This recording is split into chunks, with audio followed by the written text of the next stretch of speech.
እኔ ያልኩት ነገር ሌላ፣ እዚህ ጋር የሚወራው ነገር ሌላ። እስቲ እንስማው። አንድ ነገር መመስከር ፈለኩኝ ከሌላ ሰው የሰማሁት። ሶሎሞን የሚባል የሌላ ቤተ እምነት ተከታይ አለ። ሶል ፔጅ የሚል የቲክቶክም የዩቲዩብ ገጽም አለው። የመምህር ዘላለም ወንድሙን ረፍት እንደሰማ አጭር መልእክት አስተላልፎ ሲዘዋወር አየሁና መልእክቱ ህሊናዬ ላይ ቀረ።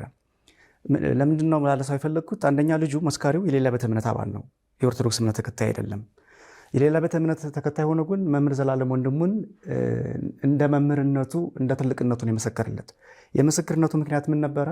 አንዲት እናት ልጇ በጽኑ ትታመምባታለች፣ ከልብ ጋር በተገናኘ መልኩ።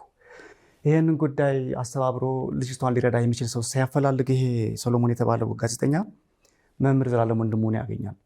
መምህር ዘላለም ወንድሙን እባክህን ይችን ሴትዮ እርዳት፣ ልጇ ታማሚ ናት ብሎ አገናኝቶት አስተዋውቆት ከተዋወቁበት ቀን ጀምሮ ያቺ ልጅ የምትታከምበትን መንገድ አመሻሽቶ በጎ አድራጊዎችን እያስተባበረ ጤናዋን እየተከታተለላት ልጅቷ ታክማ ድና ዩኒቨርሲቲ ተማሪ ናት። መምህር ዘላለም ወንድሙ በሌላ ቤተ እምነት ተከታዮች ዘንድ ጭምር እንዲህ አይነት ምስክርነት አግኝተዋል። ይህን ምስክርነት የተሰጠው ደግሞ ሰውዬ የሌላ ቤተ እምነት ተከታይ የሆነ ጋዜጠኛ ነውና፣ እሺ እኔ ያልኩትን ደግሞ አሰማቸዋለኝ። በግምት በስማ በለው ሚዲያ ላይ እርግጠኛ ያለው ነገር አይወራም። እኔ በትክክል ያልኩትን ቪዲዮ አላወረድኩትም። ልጅቷ ተጨንቃ ወርዶ ላይ ነበረ። ስሙት፣ እሱን ደግሞ እንከታተለው። መምህር ዘላለም ወንድሙን የማውቀው በአንዲት እህት አማካኝነት ነው። ይህች የኢትዮጵያ ኦርቶዶክስ ተዋሕዶ ቤተክርስቲያን እምነት ተከታይ የሆነች እህት አንዲት ቆንጆ ልጅ አለቻት፣ በልጅነቷ የወለደቻት እና እቺ ልጇ ትታመምባታለች። በደረቷ መተኛት አትችልም። የዚህችን ልጅ ሕክምና በተመለከተ ውጭ ሄዶ በመጣ ቁጥር እንደ አባት መድኃኒት የሚያስፈልጋትን ነገር ሁሉ ይዞላት የሚመጣ አሁን ዩኒቨርሲቲ ተማሪ ነች፣ በትምህርቷ ሁሉ የሚያግዛት ይሄ ሰው ነበረ። መምህር ዘላለም ይህንን ቤተሰብ የተዋወቀው ከዚህ ቤተሰብ ጋር ግንኙነት የጀመረው የዛሬ 6 ዓመት በሆነ አንድ አጋጣሚ ነበረ።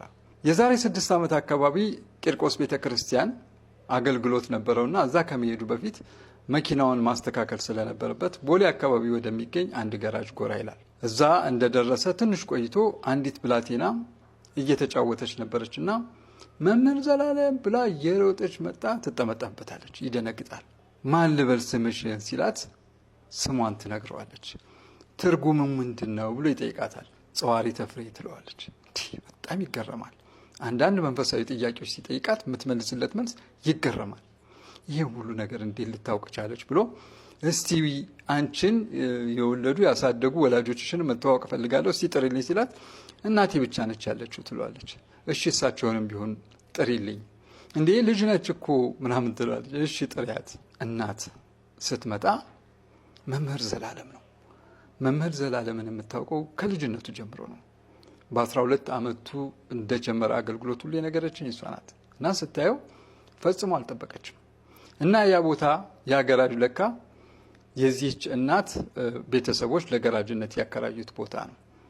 እና ያችን ብላቴና ስትጫወት ነበረ መምህር ዘላለም መኪናውን ለማስተካከል እዛ ገራጅ የመጣውና በጣም ተገርሞ እናትን እንዴት አድርገሽ ብታሳድጊያት ነው፣ እንዴት አድርጋችሁ ብታነጿት ነው ብሎ ሲጠይቃት አንተ እኛን ባሳደግበት የእግዚአብሔር ቃል ነው ያሳደግናት፣ ደሞም ይገባል ግዴታም አለብን፣ እንደዛ ነው ያሳደግናት ትለዋለች። በጣም ይገረማል። ሁላችንም ስለ እናቱ አዝነናል፣ ስለሚረዳቸው ልጆች አዝነናል። ይህንን ቤተሰብ ማንም አያውቀውምና ካሁን በኋላ እንዴት ትሆናላችሁ ስላት እኔ ምንም አይነት እርዳታ አልፈልግም ያለችው፣ ዘላለም አጥተነዋል ያለችውና ለዚህ ቤተሰብ መጽናናት ይሁን። እውነቱ ይሄ ነው። በጣም ነው የማዝነው።